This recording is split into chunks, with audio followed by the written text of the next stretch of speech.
할렐루야. 오늘은 로마서 3장 1절에서 8절 말씀을 가지고 하나님의 사랑에 대한 올바른 반응이라는 제목으로 말씀을 나누도록 하겠습니다. 오늘 본문에서는 그 유대인들의 죄에 대한 고발과 관련해서 그 유대인들이 제기할 것으로 예상되는 그런 질문들에 대한 그 바울의 답변과 또 유대인들의 그 궤변을 예를 들어서 설명하면서 사도 바울이 이에 대해서 논박하는 그런 내용이 등장합니다. 그 유대인의 신분의 특권에 대해서, 그리고 또 하나님의 신실하심에 대해서, 또 유대인들의 그 반론과 그에 대한 바울의 대답으로 오늘 본문이 구성되어지고 있습니다. 하나님의 그 사랑을 받았던 유대인들이 그 잘못된 반응으로 하나님께 나아가는 그런 부분들을 살펴보면서 우리들은 하나님께 어떠한 반응으로 나아가야 하는지 그러한 부분들에 대해서 잠시 동안 말씀을 나누도록 하겠습니다. 본문 1절을 보면 그런즉 유대인의 나음이 무엇이며 할례의 유익이 무엇이냐 이렇게 기록되어져 있습니다. 유대인들도 이방인들과 조금도 다를 바 없는 죄인이라고 사도 바울은 앞서 1장 후반부부터 2장까지 로마서에서 계속적으로 그렇게 말을 하고 있습니다. 사도 바울에게 선민이 된 유대인들이 정말로 아무것도 아니란 말이냐, 이런 그에 대한 반론과 공격의 내용들을 말하고 있는 그 유대인의 생각들을 사도 바울이 얘기하고 있는 것입니다. 그런데 유대인들이 정말로 하나님의 그러한 참된 백성이라면 사도 바울에게 이러한 반론을 제시하기 이전에 먼저 자신들의 죄를 돌아보고 회개해야만 했었을 것입니다. 회개를 해야 할 유대인들이 원망과 불평의 말을 하고 있는 것입니다. 우리가 여기서 깨달아야 하는 부분들이 있습니다. 그것은 바로 타락한 인간의 성품 깊은 곳에는 이러한 원망과 불평의 마음이 도사리고 있다라는 사실입니다. 자신이 잘못해놓고도 모든 책임을 하나님이나 아니면 다른 사람들에게 돌리는 그러한 행동이 우리의 삶 속에 너무나도 그렇게 습관적으로 그게 습성화가 되어 있다라는 것이죠. 회개해야 할 타이밍에 회개는커녕 모든 책임을 하나님이나 다른 사람에게 떠넘겨버리고 오히려 원망하고 불평하는 마음이 모든 사람들에게 다 있다라는 것입니다. 그런데 원망의 마음이 들 수는 있습니다. 그런데 그런 원망의 마음들이 우리 마음에 그렇게 다가올 때 어떻게 행동하느냐에 따라서 신실한 성도인지 아닌지가 구별되는 것입니다. 원망의 마음이 찾아올 때 하나님을 원망하거나 이웃을 그를 향하여서 그런 모든 원망의 화살을 돌리는 것이 아니라 예수 그리스도의 보혈로 아직도 내 안에서 그런 연약한 마음들, 남을 원망하려는 마음들, 하나님께 불평하려는 마음들이 그렇게 생겨나는 그런 나의 부족함과 연약함을 고백하면서 온전히 하나님 앞에 겸손한 회개로 나아가야 한다라는 것입니다. 그렇게 하나님 앞에 사람에게 원망하고 불평할 대상을 찾아서 그런 것을 내뱉어 버리는 것이 아니라 아직도 내가 예수님을 믿으면서도 아직도 이러한 생각 속에서 벗어나지 못하고 있구나. 하나님, 제가 이렇게 부족한 사람입니다. 저의 연약함을 하나님 예수의 보혈로 깨끗하게 씻어 주시옵소서. 그렇게 고백하며 나아가야 한다는 것입니다. 잠언 19장 3절 말씀을 보면 사람이 미련함으로 자기 길을 굽게 하고 마음으로 야훼를 원망하느니라 이렇게 기록되어져 있습니다. 또 고린도전서 10장 10절 말씀을 보면 그들 가운데 어떤 사람들이 원망하다가 멸망시키는 자에게 멸망하였나니 너희는 그들과 같이 원망하지 말라. 이렇게 기록되어져 있습니다. 우리가 지혜롭게 살려면 하나님을 원망하는 삶이 아니라 하나님을 의지하고 하나님께 우리의 부족함을 고백하며 나아가야 합니다. 오늘 유대인들처럼 내가 선민이 아니냐 그렇게 따지고 원망하고 불평하는 모습으로 나아가는 것이 아니라 나를 택해 주신 그 하나님의 은혜를 입음에도 불구하고 여전히 부족한 모습으로 살고 있는 내 자신을 돌이키면서 그 하나님 앞에 다시금 무릎 꿇고 나아가야 한다는 것이죠. 오늘 본문 2절을 보면 범사에 많으니 우선은 그들이 하나님의 말씀을 맡았음이니라 이렇게 기록하고 있습니다. 바울은 그 유대인의 특권에 대해서 얘기를 합니다. 근데 그 유대인의 특권이 무엇이냐면 하나님의 말씀을 맡았다라고 얘기합니다. 유대인들에게는 많은 특권이 있었습니다. 로마서 9장 4절에서 5절 말씀을 보면 그들은 이스라엘 사람이라 그들에게는 양자됨과 영광과 언약들과 율법을 세우신 것과 예배와 약속들이 있고 조상들도 그들의 것이요 육신으로 하면 그리스도가 그들에게서 나셨으니 그는 만물 위에 계셔서 세세에 찬양을 받으실 하나님이시니라. 아멘. 이렇게 기록되어져 있습니다. 유대인들은 하나님의 양자됨의 특권이 있었고 그 하나님의 영광과 언약과 율법을 세우신 것과 예배와 약속이 있고 그 육신으로 하면 그 유대인들을 통해서 이스라엘을 통해서 그 예수님이 태어나셨다. 이러한 수많은 특권이 있었다라는 것이죠. 바울은 이러한 유대인의 많은 특권 중에 가장 큰 특권은 바로 하나님께서 그들에게 당신의 말씀을 주신 것이라고 얘기합니다. 하나님께서 인간으로 하여금 하나님을 온전히 알고 섬기고 그로 인해 구원에 이르도록 하기 위해서 선지자들을 통해서 당신의 말씀을 기록해 주셨습니다. 그것이 바로 구약 성경입니다. 즉 유대인들은 이러한 하나님의 말씀을 받은 사람들인 것이죠.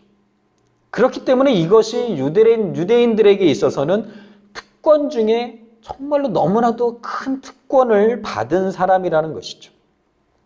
이 말씀을 통해서 이 구약 성경을 통해서 유대인들은 이스라엘 백성들은 어느 민족들보다도 먼저 그 구원의 진리를 깨달아서 구원에 이를 수 있었던 것입니다. 그런데도 그들은 오직 선민의식, 하나님으로부터 택함받고 하나님의 그 언약을 받은 백성이라는 그러한 선민의식에만 사로잡혀서 이 말씀을 소홀히 합니다. 또 이 말씀이 가르치고 있는 예수 그리스도를 외면함으로 인해서 구원에서조차 멀어져 갔을 뿐만 아니라 하나님께서 그들에게 그 말씀을 맡기신 그 목적마저도 상실하게 되었던 것입니다. 그 말씀을 주신 이유를 잃어버리고 살아갔던 것이죠. 오늘날 우리들도 이 시대에서 하나님의 말씀을 맡은 사람들이라고 말할 수 있습니다. 그러한 특권을 누린 사람들인 것이죠. 아직도 이 세상 속에 예수님을 알지 못하고 하나님을 알지 못하고 오히려 예수 믿는 하나님을 온전히 믿는 이 기독교를 개독교라고 표현하면서 그렇게 세상에 저주받는 그러한 그 기독교, 그 안에서 우리들은 이미 예수님을 만나고 예수님의 자녀가 되어서 그 하나님의 백성으로 이미 그 특권을 누리고 있는 사람들입니다. 우리들은 그렇기 때문에 그 말씀을 귀하게 여기고 그 말씀에 순종해야 합니다. 그래서 그 말씀을 전하고 가르쳐서 많은 사람들이 그 말씀을 통해서 예수님을 만나고 예수님을 구주로 영접하여서 구원에 이르도록 우리들은 노력해야 될 사명이 있다는 것이죠. 우리에게 특권이 주어졌다는 것은 우리들만 그것을 누리고 끝나라고 하나님이 주신 게 아닙니다. 그 특권을 누리면서 그 특권 가운데 감사함을 고백하면서 아직도 예수님을 알지 못하는 사람들에게 우리들이 받은 그 은혜들을 그 말씀을 통해서 증거해야 될 사명이 있음을 늘 우리들이 기억해야 한다는 것이죠. 빌립보서 2장 16절 말씀을 보면 생명의 말씀을 밝혀 나의 다름질이 헛되지 아니하고 수고도 헛되지 아니하므로 그리스도의 날에 내가 자랑할 것이 있게 하려 함이라 이렇게 기록되어져 있습니다. 또 디모데후서 4장 2절 말씀에 너는 말씀을 전파하라 때를 얻든지 못 얻든지 항상 힘쓰라 범사의 오래 참음과 가르침으로 경책하며 경계하며 권하라 이렇게 기록되어져 있습니다. 유대인들은 하나님의 은혜를 입은 사람들이었습니다. 그런데 유대인들은 그들의 눈이 가리워져서 그것을 바로 보지 못한 너무나도 안타까운 모습을 보여주고 있습니다. 아무리 하나님의 은혜가 범사에 넘쳐나도 그것을 헤아리고 발견할 수 있는 영적인 눈이 가리워지면 그 은혜를 은혜로 보지 못하는 것입니다. 그렇기 때문에 이 유대인들은 하나님이 주신 그 은혜를 은혜로 바라보지 못했습니다. 이스라엘의 역사를 보면 하나님의 입장에서는 은혜의 역사라고 말할 수 있습니다. 그런데 이 이스라엘 백성들이 그러한 하나님이 주신 그 은혜로 바라보지 못하고 자신들의 눈으로 보면, 자신들의 입장으로 바라보면 원망과 불평의 역사라고도 말할 수 있는 것입니다. 노예였던 이스라엘 백성들을 하나님은 도와주시고 그들의 명맥이 끊어지지 않도록 이어질 수 있게 하셨습니다.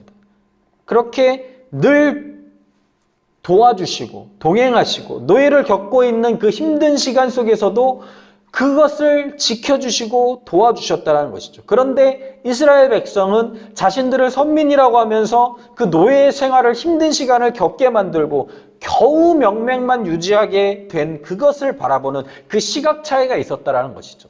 하나님은 도와주시고 명맥이 끊어지지 않도록 그것을 지켜주셨는데 이스라엘 백성들은 겨우 명맥만 유지하게 하셨다는 그러한 바라보는 시각차가 있었다는 것이죠. 거기에서 감사가 아니라 원망과 불평이 나뉘어지게 된 것입니다. 여기서 우리가 기억해야 될 것은 바로 믿음의 눈을 뜨고 하나님이 베풀어 주신 그 은혜와 사랑을 바라보아야 한다는 것입니다. 하나님은 단 한순간도 우리들에게 그 하나님의 사랑과 은혜를 걷어가신 적이 없습니다.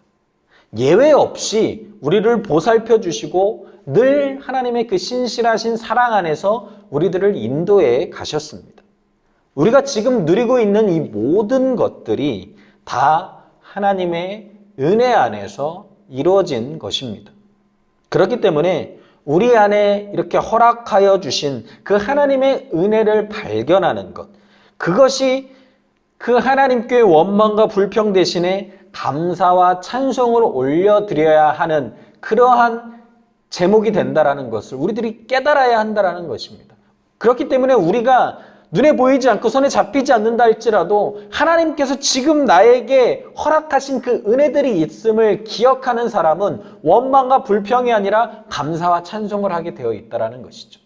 그런데 내게 있는 것을 바라보지 못하고 내게 없는 것을 바라보는 사람은 원망과 불평밖에 나올 것이 없습니다. 왜냐하면 내게 없는 것이기 때문에 다른 사람들이 가지고 있는 것들이 다 좋게 보이기 때문에 그런 것이죠. 그런데 분명히 기억해야 할 것은 내게 있는 것, 내 안에 계신 예수 그리스도, 그것보다 더 귀한 것은 없다라는 사실, 그것을 기억하고 내게 예수 그리스도를 통해 놀라운 구원의 역사를 허락하여 주신 그 하나님께 감사와 찬송으로 나아가는 저와 여러분들이 되시기를 주님의 이름으로 축원드리겠습니다.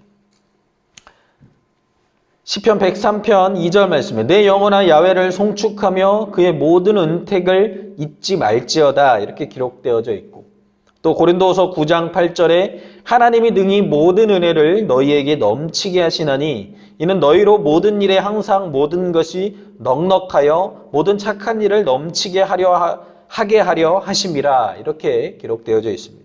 또한 데살로니가전서 5장 18절 말씀에 범사에 감사하라 이것이 그리스도 예수 안에서 너희를 향하신 하나님의 뜻이니라 이렇게 기록되어져 있습니다.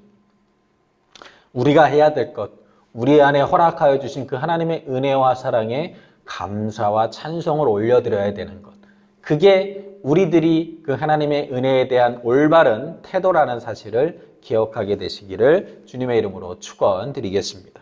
오늘 본문 3절과 4절을 보면 어떤 자들이 믿지 아니하였으면 어찌하리요 그 믿지 아니함이 하나님의 미쁘심을 패하겠느냐 그럴 수 없느니라. 사람은 다 거짓되되 오직 하나님은 참되시다 할지어다. 기록된 바 주께서 주의 말씀에 의롭다 함을 얻으시고 판단받으실 때에 이기려 하심이라 함과 같으니라. 이렇게 기록하고 있습니다.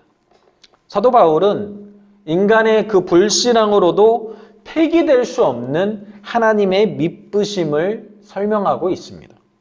유대인들이 하나님의 백성인 것은 분명했지만 하나님의 말씀에 철저히 순종하는 신앙인의 모습을 보여준 것은 아니었습니다. 오히려 아까 말씀드린 것처럼 찬송과 감사보다는 원망과 불평을 더 많이 했죠. 그렇게 하나님을 시험하는 모습을 보이기까지 너무나도 부족한 모습들을 많이 보여줬던 백성입니다. 그 출애굽을 할 당시에 물이 없다라고 지도자를 원망하고 하나님을 원망하고 불평하고 또 구해주면 또 여러 가지 사건들 속에서 늘 하나님을 원망하고 불평하는 그러한 부족한 모습들만을 보여주던 그러한 백성들이었습니다. 그런 이스라엘 백성을 바라볼 때 우리 인간의 관점으로 보면 버림받아도 벌써 버림받아야 되는데 버림받기는커녕 하나님의 더 크신 은혜와 사랑을 이스라엘 백성들에게 하나님은 끊임없이 베풀어 주셨다는 것이죠. 이스라엘은 지속적으로 하나님을 배반했지만 하나님은 그 이스라엘을 향한 관심과 긍휼과 사랑이 여전했다는 것입니다. 물론 이방인들의 손에 잠시 동안 고통을 당하기는 하셨지만 그것은 이스라엘이 바른 길로 돌아오기를 바라시는 일시적인 징계였을 뿐이었습니다. 그런 징계를 통해서 이스라엘이 다시 회개하고 돌이키면 언제든지 그들을 보듬어 안아주시고 그들의 아픈 상처를 싸매주시고 위로해 주시고 다시 회복시켜 주셨습니다. 하나님은 이처럼 자기 백성을 향한 영원히 변하지 않는 미쁘신 사랑을 보여주시는 분이십니다. 우리가 변할지언정 하나님은 절대로 변하지 않으십니다. 우리의 불완전한 믿음에도 불구하고 늘 당신의 약속을 결코 폐기하지 않으시는 우리 하나님의 미쁘심을 기억하고 우리가 해야 될 것은 그 하나님을 찬양하는 것뿐이어야 된다라는 것이죠. 말라기 3장 6절 말씀에 나 야훼는 변하지 아니하나니 그러므로 야곱의 자손들아 너희가 소멸되지 아니하느니라. 하나님은 영원히 변하지 않는 분이십니다. 우리에게 영원한 그 사랑과 은혜와 관심을 포기하지 않으시는 분이십니다. 그렇기 때문에 사람들은 다 거짓되다 할지라도 하나님만은 참되시다라고 우리들은 고백해야 하는 것입니다. 그것이 성도의 마땅한 도리입니다. 그런 생각으로만 품고 있는 것으로 멈춰 있는 것이 아니라 생각 속에 있는 그러한 생각들을 우리들의 입술로 고백하고 선포해야 합니다. 나에게 어려운 문제가 다가온다 할지라도 그 문제는 하나님 때문이 아니라 하나님의 하시는 일은 언제나 옳고 나에게 다가오는 문제는 하나님 때문에 일어난 일이 아니다. 이러한 생각들이 우리의 마음속에 있고 그런 고백이 나와줘야 한다는 것이죠. 욥의 경우를 보면 욥에게 고난이 다가왔을 때 욥은 기본적인 그 욥의 입장은 하나님을 원망해서는 안 된다라는 것이었습니다. 그렇게 하나님을 원망하지 않고 그 하나님 앞에 매달리고 하나님만 붙들고 있었을 때 그 고난이 다 지나갔을 때 욥은 하나님께서 그의 모든 삶을 회복시켜 주시는 그 놀라운 축복을 경험했습니다. 우리들도 우리의 삶 속에 어려운 일들이 펼쳐질 수 있습니다. 늘 좋은 일만 있으면 좋겠지만 우리의 삶을 살아가다 보면 어렵고 힘든 고난이 찾아오기도 합니다. 그러한 일들이 다가올 때 하나님을 세상 사람들처럼 부정하고 원망하고 불평하는 것이 아니라 어떠한 경우이든지 하나님이 하시는 일은 옳고 정당하다라는 분명한 생각을 가지고 우리들의 입술로 그러한 말을 적극적으로 고백해야 합니다. 하나님, 내 삶에 다가오는 이 어려움과 고난은 하나님 때문이 아니라 하나님이 이 일을 통해서 제게 무언가를 더 배우게 하고 깨닫게 하기 원하시는 그러한 모든 훈련의 계획 중에 표현되고 있는 그러한 일들임을 믿습니다. 하나님이 이 일을 통해서 하나님 뜻을 발견하게 도와주시옵소서. 그렇게 우리들의 입술로는 하나님의 미쁘심과 참되심을 고백할 때 그 고백대로 역사하시는 그 하나님의 일하심을 우리의 삶 속에서 경험하게 될 것입니다. 욥기 9장 2절 말씀을 보면 진실로 내가 이 일이 그런 줄을 알거니와 인생이 어찌 하나님 앞에 의로우랴. 또 시편 33편 1절 말씀에 너희 의인들아 야훼를 즐거워하라. 찬송은 정직한 자들이 마땅히 할 바로다. 또 시편 145편 17절 말씀에 야훼께서는 그 모든 행위에 의로우시며 그 모든 일에 은혜로우시도다. 또 요한계시록 16장 7절 말씀을 보면 또 내가 들으니 제단이 말하기를 그러하다. 주 하나님 곧 전능하신 이시여 심판하시는 것이 참되시고 의로우시다 하더라. 이렇게 기록되어져 있습니다. 하나님은 의로우신 분이십니다. 하나님께서는 모든 것에 그 하나님의 은혜를 허락해 주시는 분이십니다. 의로우시고 은혜로우신 하나님은 그 하나님을 신뢰하고 나아가면 우리의 삶 속에 어떤 때는 어렵고 힘들고 고난이 다가오기도 하지만 그러한 것을 그 하나님을 의지하고 나아가고 원망과 불평이 아니라 그것을 통해 배우기 원하시는 그 하나님 뜻을 발견하기 원한다라는 그러한 입술의 고백을 통해서 하나님의 일하심을 온전히 경험하게 될 것입니다. 오늘 본문 5절과 8절을 보면 그러나 우리 불의가 하나님의 의를 드러나게 하면 무슨 말 하리요? 내가 사람의 말하는 대로 말하노니 진노를 내리시는 하나님이 불의하시냐? 결코 그렇지 아니하리라. 만일 그러하면 하나님께서 어찌 세상을 심판하시리요? 그러나 나의 거짓말로 하나님의 참되심이 더 풍성하여 그의 영광이 되었다면 어찌 내가 죄인처럼 심판을 받으리요? 또는 그러면 선을 이루기 위하여 악을 행하자 하지 않겠느냐? 어떤 이들이 이렇게 비방하여 우리가 이런 말을 한다고 하니 그들은 정죄받는 것이 마땅하니라. 이렇게 기록하고 있습니다. 모든 일에 그릇된 길로 엇나가기만 하는 타락하고 왜곡된 그 인간 그 깊은 그 성품에 대해서 사도 바울이 책망하고 있는 그러한 내용입니다. 사도 바울로부터 지적을 받은 유대인들은 자신들의 이 불의함이 그 하나님의 신실하심을 드러내는 역할을 결과적으로 보면 한 것이기 때문에 자신들은 오히려 그 부정한 모습들 때문에 하나님이 높여지고 하나님의 신실하심이 나타났기 때문에 하나님의 의에 기여한 사람들이다. 그렇기 때문에 하나님의 그 진노를 받는 것은 부당하다. 이런 궤변을 늘어놓고 있습니다. 더 나아가서 하나님의 일을 드러내는 일을 하기 위해서는 심지어 더 죄를 지을 수도 있다. 이렇게까지 궤변을 계속적으로 늘어놓고 있습니다. 이러한 부분들이 바로 죄악으로 타락한 인간 성품의 현주소라고도 말할 수 있는 것입니다. 무엇인가 부끄러운 일이나 자신이 잘못한 일이 발각되어도 결코 부끄러워하지 않고 그것을 인정하지 못하고 인정하지 않고 오히려 더 오버하는 모습을 보여주고 있는 것이죠. 더 나아가서 모든 책임을 전가하고 남에게 뒤집어 씌우는 일도 서슴지 않습니다. 나에겐 책임이 없다. 나는 오히려 하나님의 일을 감당하다 보니까 내가 이렇게 불의한 모습으로 나아갔던 일들 때문에 오히려 하나님의 의의가 드러나지 않았냐? 그러면 나는 하나님으로부터 책망받는 게 아니라 오히려 칭찬받아야 하는 것이다. 이런 궤변을 늘어놓고 있는 것이죠. 우리들은 이러한 세상의 풍조 속에 있는 우리의 삶을 늘 점검하고 내 자신을 똑바로 바라봐야 합니다. 하나님 앞에 겸손히 나아가서 날마다 내 자신의 부족함과 연약함을 발견한다면 그것을 하나님 앞에 진실된 마음으로 고백하고 하나님으로부터 온전한 회복을 경험해야 하는 것입니다. 하나님은 결코 우리의 죄를 용납하시는 분이 아니십니다.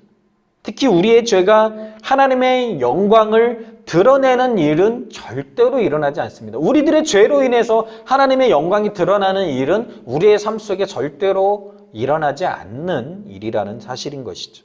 죄는 어떤 경우에서라도 하나님 앞에서 합리화될 수 없다라는 것입니다. 우리의 언어 속에서 우리는 늘 진실을 말하고 거짓을 꾸미는 말을 또 버려야 합니다. 그리고 날마다 하나님 앞에 올바르게 서도록 내 자신을 점검하고 우리의 모습 속에 연약한 부분들이 있다면 죄를 회개하고 진실된 마음과 말과 행동으로 주님 앞에 나아갈 때 오늘 사도 바울이 유대인들에게 했던 책망과는 다른 진정한 신앙인의 모습으로 살아갈 수 있게 될 것입니다. 오늘 본문에서 사도 바울은 먼저 유대인들을 향한 한없는 하나님의 그 은혜와 사랑을 말하고 있습니다. 하나님께서는 유대인들에게, 그 이스라엘 백성들에게 범사에 많은 은혜를 허락해 주셨습니다. 그 가운데 아까 서두에 말씀드린 것처럼 그 유대인들에게, 이스라엘 백성들에게 하나님의 말씀을 주신 것이 은혜 가운데서도 가장 으뜸되는 은혜였다라고 말할 수 있습니다. 하지만 유대인들은 이러한 하나님의 은혜를 받은 사람이었음에도 불구하고 온전히 하나님을 그 말씀대로 믿고 그 말씀에 기록된 대로 살아가지 못했습니다.